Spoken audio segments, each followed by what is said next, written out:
So I'm having a discouraging day. Everybody has them, right? I'm out in my garden and I just got done trimming up my tomato plants once again because of blight. Trying to keep those leaves off. Blight is kicking my behind here in Tennessee. We didn't have blight like this in Colorado. So blight is kicking my behind. My beans, there's a row behind me. I'm gonna pivot around here, try not to make you dizzy. All the way down that way, and see how small they are?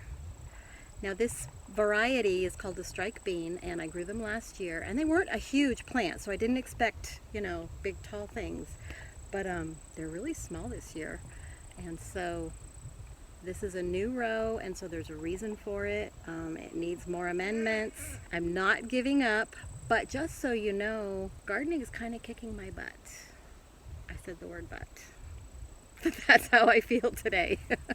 I tried to bring negativity into this channel, and I would never want to discourage anybody. But just know I'm not giving up. We all have good years and we all have bad years. I would not say this is a bad year, but I wouldn't say it's a wonderful year. It's a good year because God is good. But just so you know, today's kind of been a little discouraging. Bye.